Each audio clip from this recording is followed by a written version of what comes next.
remember stories from Mama. And some people might say, Mama said. Can you all say that? Mama said. Oh, and yes, she did. And what Mama said was the gospel truth. So I remember Mama that she would say that the people from her family, the Ingrams, and what we would say down south, we say Ingrams. We say Ingrams. We talked about that southern thing, but we say Ingrams. All the same thing.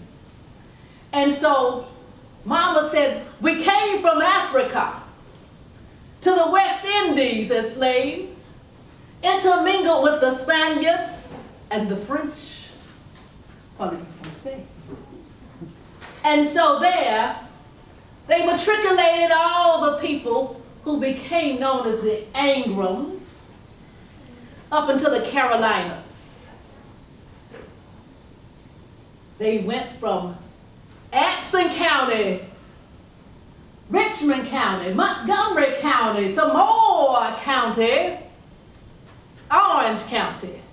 So they get out, she tried to figure that out right there. She's scoping herself all around that map, trying to figure it out. Mama said that she remembers her wonderful great-grandmother, who was a full-blooded Cherokee Indian, great-grandma Hannah, and she married a man called Mr. Moore. We hadn't figured out all the rest of his whole name, but they had a daughter, and that daughter had a daughter, and another daughter, and one of those daughters, you see, was Mama's grandma, Sylvia. But Grandma Hannah Moore, oh, they talked about her. She used to take care of my mama. Remember, that was Mama's great-grandma.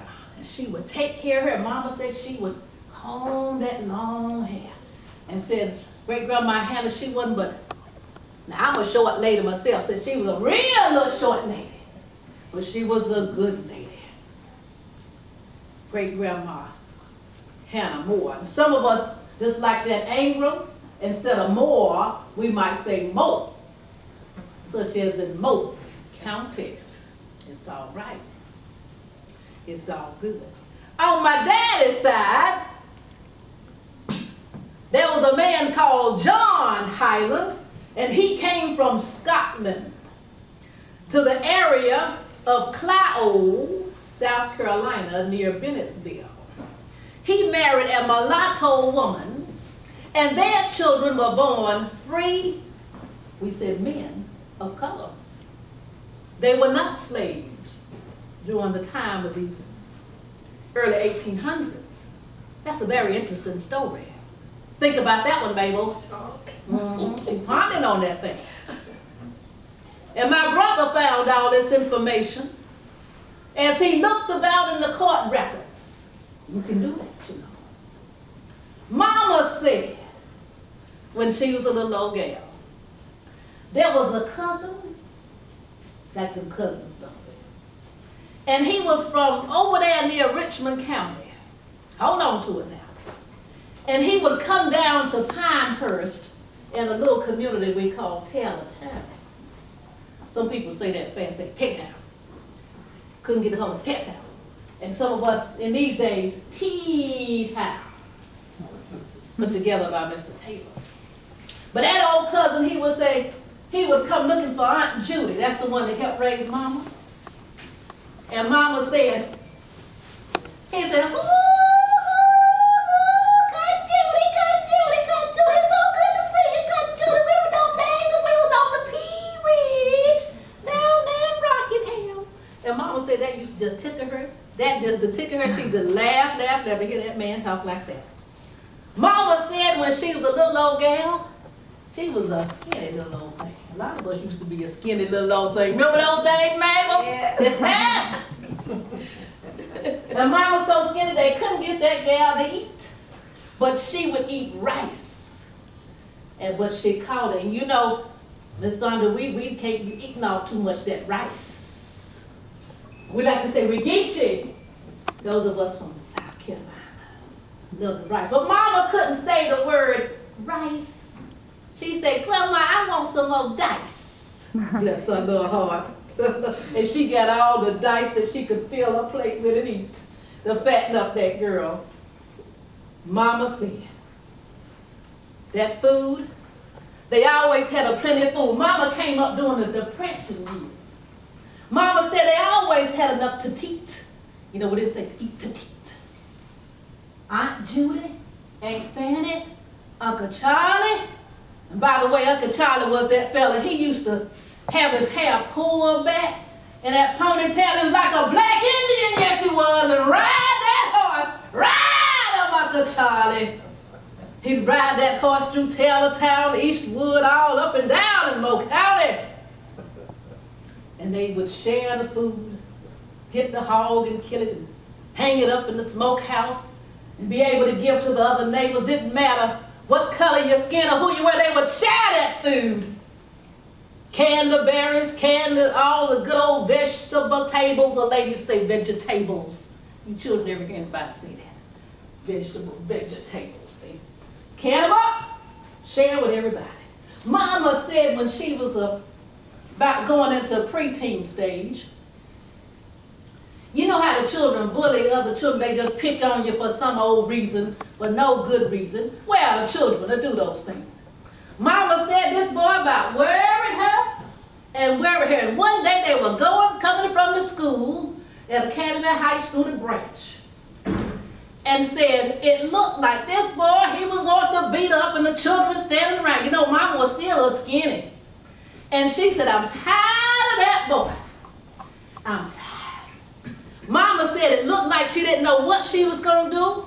But Miss Mabel, she said, looked like some way by God's hand, all of a sudden there was a stick that had never been there before. And Mama picked up that stick and beat that boy. Now, she didn't hurt him, just hurt his pride. Bet you that boy didn't mess with anymore. No, he didn't. Mama said, oh, bully. I used to ask my mama when I was a little old gal, I said, Mama, you know how the preacher will come around. I don't know why I think about this now, because I'm doing some preaching myself. You know how they do. And Mama, why when the preacher come, he'd come in, you know. He's talking big and have his shoulders all red, but hello, y'all doing today? And hope you enjoyed the service today. Hope you got a good word today. And he'd sit down at the table. And I said, well, that joker, he always get the best piece of the chicken. I could not understand that. I said, Mama, how the preacher get the best part of the chicken? Sometimes my daddy wanted to know that too. You know, he didn't go to church all the time. He was trying to figure it out. Mama said, well, just because. Sometimes I get tired of hearing just because. But anyway, that joker, he'd get the best part of that chicken. I couldn't wait till I grew up so I could get the best part of that chicken. By the time I grew up, I just was satisfied to get the chicken wings. I didn't even want the breast and the thighs all good. Mama said. Mama used to tell that story about some of them other cousins. Cousin Angie. Angie McCray, she was up there in the Ellaby, North Carolina, up there off the road there. Lord have mercy. Cousin Angie lived up there in Carrboro, North Carolina, and I was up there on the hill we called Chapel Hill, called the hill back in the day. She used to see about me, bring me food, and give me a little place to lay my head sometime in between the time and whatnot. And Cousin Angie used to tell a story, but Mama used to tell this same story. So Mama said when Cousin Angie used to come down, them other cousins down there, Aunt Judy, and all of them in the house down there, and Aunt Judy was, you know, Aunt Judy didn't have the children. So she see about all the other nieces and nephews. And all of them would had a big bed, you know, to lay down and make a pallet on the floor. And for some reason, Mama said Mama would always get pushed out the bed by Cousin Angie. Because said Cousin Angie was a big girl now. She loved to eat. Cousin Angie always said, you pay your bills, but you gonna keep some food in that refrigerator. So when I asked Cousin Angie about that, so Cousin Angie, what's that story about? Mama, you used to push Mama out the bed. She said, Rose, what it was, your mama was so skinny, When the rest of them there, she used to fall out the bed because she couldn't stay in that don't get it. Kind of interesting how you get two sides of the coin on that. When I was up there on the hill, Chapel Hill that is, I used to rent a room from a lady, Mrs. Patty Hopkins. Lord, I love that lady because, see, I didn't know my grandparents. By the time I come along, they were gone. So I didn't know what it was like for some of the other children to have a grandma, grandpa. So Miss Patty was a friend of Cousin Angie. And you notice I said cousin. We didn't always say cousin. We might say cousin. So Cousin Angie got me a room, a couple of those years in there, summers. Miss Patty, and I remember the insurance man used to come around. You know how the insurance man used to come to your house. And so he said, well, Mrs. Hopkins, I've come to, get your information and get the papers ready for so-and-so. He said, Miss Patty, how old are you? She said, I'm 70 years old. All right. Next year come around. Insurance man come around and getting the papers. And Miss Patty, let me update my records. Now, how old did you say you were? She said, I am 70 years old.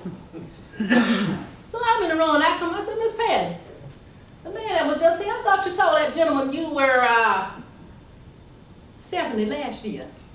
And she said, and yes, Rosa, and I'll be 70 next year too. Wow. You know that lady was about 80-something years old. She was holding on to that 70. Like some of y'all holding on to 30. You let it go.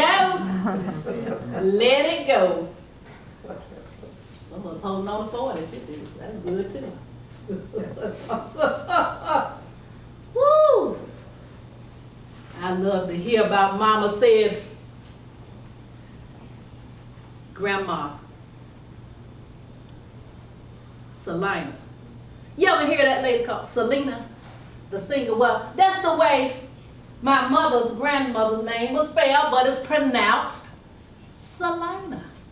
Selina, like my grandfather, Lawrence Highland, who married Ethel Highland in South Carolina, they were school teachers back in the day, in those early 1900s. Even met some people who were their students. Remarkable. So Grandma, that's Mama's grandma, Selina Covington Ingram in Eastwood, North Carolina. She was a great educator, and she was the one who taught us to pronounce your words. You are to say education and go to the institution for the organization, for not only your socialization, but bring it back for your education. Had a shun on everything. Oh, she said education was it. So everybody would go to college back in the day. That was of importance. I love that. She believed. She believed. She believed. Old Dad, when he had to deal with his father, Lawrence Highland, being a farmer and a teacher, Granddaddy's wife, Ethel, she died when the children were yet young. So Aunt Inez, she helped raise up the rest of the children. But my father, Richard Carroll Highland, he was amongst the little ones. For some reason, whether I don't know he was playing sick or he was sick or he was too little to go to school, he'd get up 4 days in the morning. I mean 4 days in the morning, because if Granddaddy had to get up to do farming before he went to teaching, that Richard Highland, my daddy, must have got up really early, and he would get the children's shoes. They called them boots back then. And he'd take the book, he'd mix them up, about 10 children. He'd mix them up.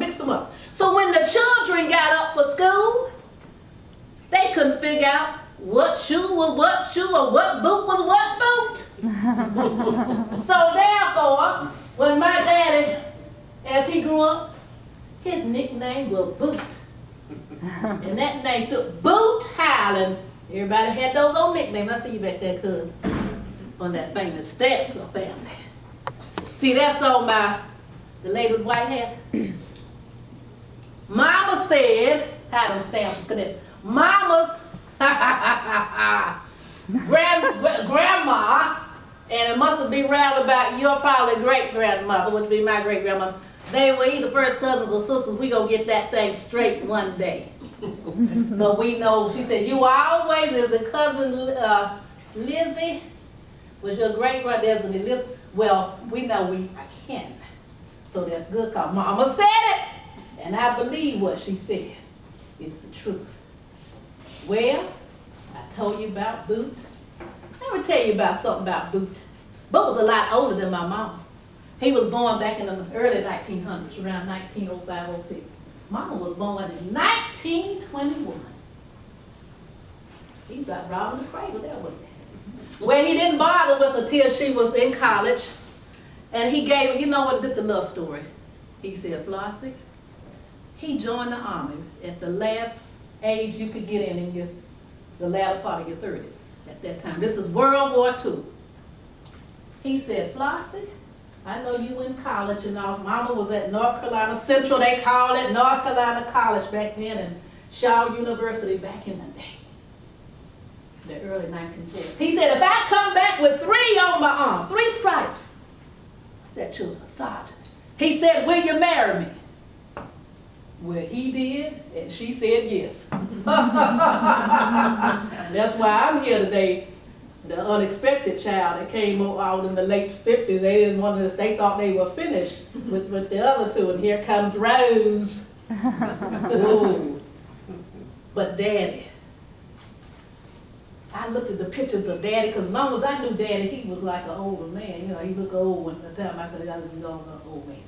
But I saw the pictures when he was in his 30s and early 40s, and if y'all think I'm lying, he looked like Rossano Brazzi, the Italian actor. Oh, my father, as he aged, though, began to look a bit like Ed Asner on the Mary Tyler Moore Show. And he was a little bit like Bob Hoskins. Short, the eyebrows, the face, the nose. And he and my brother, because of like our Scottish cousin, they got those eyebrows and something about them like Sean Connery 007.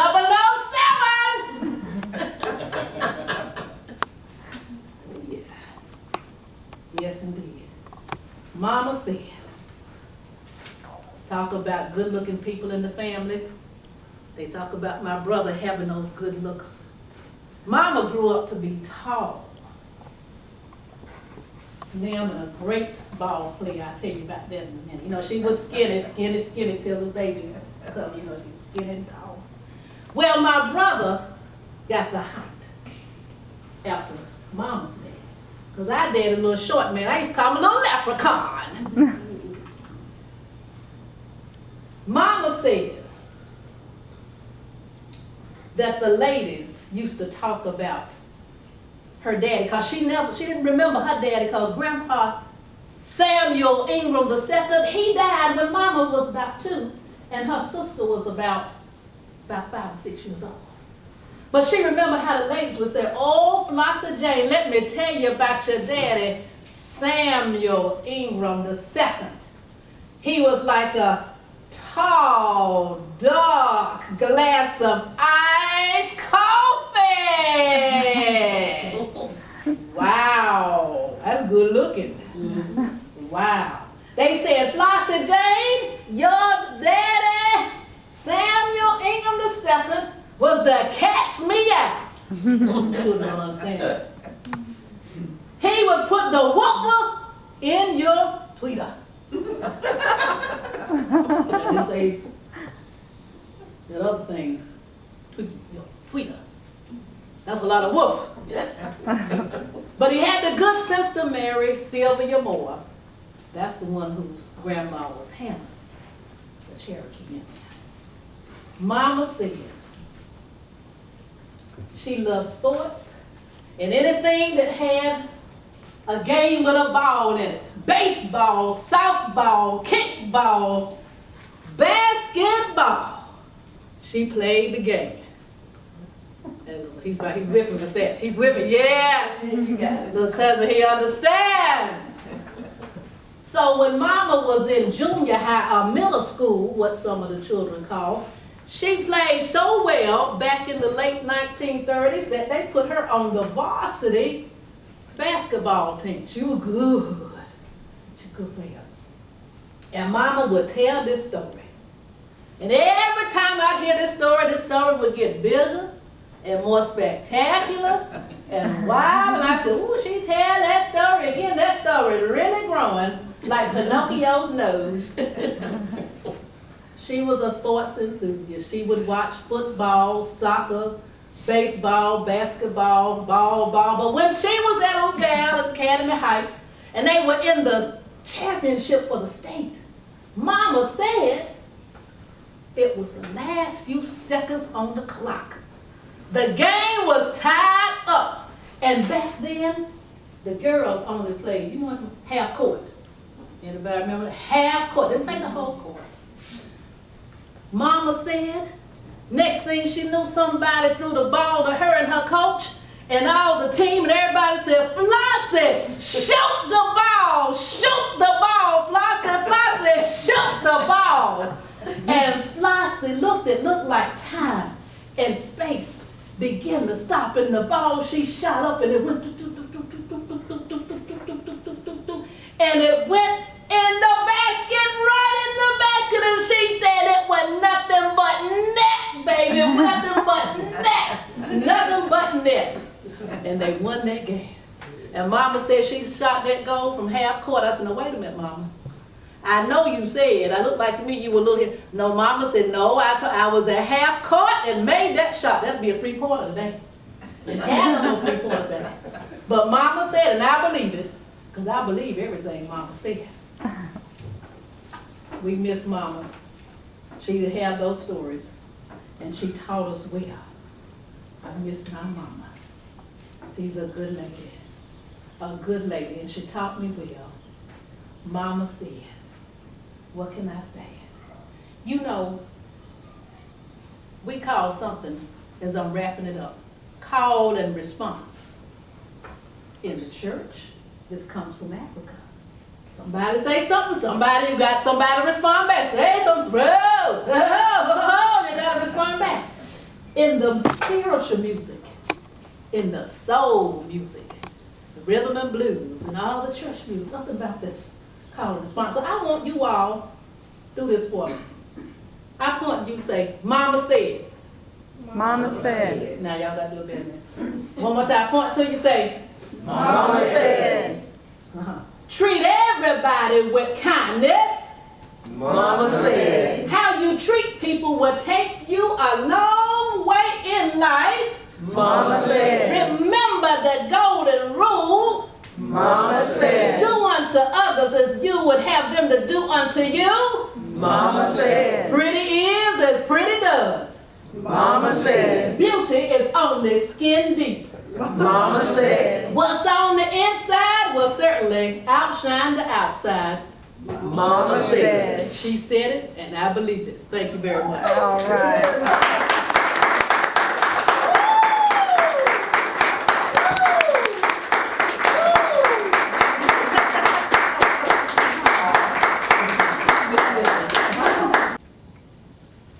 Certainly hope you enjoyed Stories from Mama by yours truly, Rose Highland Sharpe. I'd like to thank the Southern Pines Public Library for inviting me. Thank you so much, and dedicating the program to the Highland, Ingram family, and connected family members.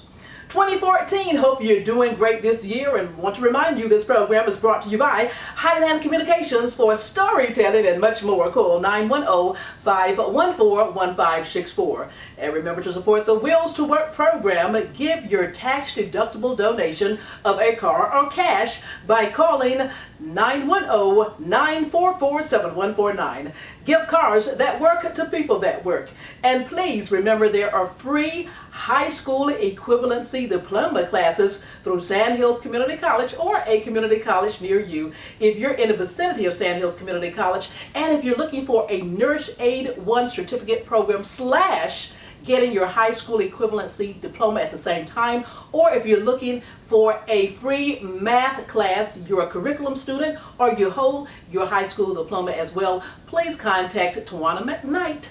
Also, Brenda Holmes, they're both at the Hoke County campus, and of course yours truly, Rose Highland Sharpe. You can reach Tawana McKnight with the Pinehurst number at 910-695-3782. Brenda Holmes at the Hoke Center in Rayford, North Carolina, and of course that number 910-878-5808. Yours truly, Rose Highland Sharpe at the Pinehurst campus of SCC at 910-695-3783. If we're not there, please leave us a message, please. And the number again for me, 910-695-3783. Want to let you know about the Black History program coming up at the Pinehurst area, the Black History Then and Now Historical Fair, exploring and celebrating the contributions of African Americans to our local Sand Hills area, will be held at the Fair Barn in Pinehurst on Sunday, February 23rd, 2014, 2 until 6 p.m. The event is free and open to the community. There will be food vendors, local entertainers, informative booths, games, arts and crafts for the children and the whole family. Some of the entertainers include St. Paul Missionary Baptist Church Gospel and Together in Unity choirs, Motown Music and Dance with Lee Marvin Harris, the Southern Middle School Step Team, Pinecrest High School Trio Generation Q, Mount Olive AME Zion Church Youth Choir, also the Chitlin Circuit Music and Dance, the Golf Capital Chorus, the Lynx Quartet, and Granddaddy Junebug Mitch Capel. Willie Lee McCrae and his son Paul McCrae will be featured regarding their internationally recognized work in golf. Kim Wade will provide a video on Gemtown, and that is regarding the Southern Pines area on the west side. There will be a presentation on Moore County's NAACP's African American First. Professor Ray Linville from Sand Hills Community College will have a digital exhibit, the African American Cultural Vitality, and of course this displays the images and focuses on the civil pride, community leadership, educational service, and other themes. Thank you so much. The event is sponsored by, of course, this Black History Then and Now Historical Fair, by the Arts Council of Moore County, Given Memorial Library, and Tufts Archives, Pine Straw Magazine, that's right, Pine Straw Magazine, Village of Pinehurst, and Duke Energy. For more information and to participate as a vendor, call 910-295-6022. That's 295-6022. Some of the committee members include Blanche Carter, Nancy Filarillo, Olinda W. Gillis, Minister Carol Henry, Karen Kaplan, Linda Mills Pearson, O'Neill Russ, and Ernestine Tyson. Also, Jeff Moody and his son will be assisting with games, arts, and crafts. I love it. I hope to be there too, videotaping and having a booth and whatnot. Glad about it. Honey, as always, I'm Rose Highland Sharpe. And if you're walking the walk, you'll be on Town Talk too. Take care.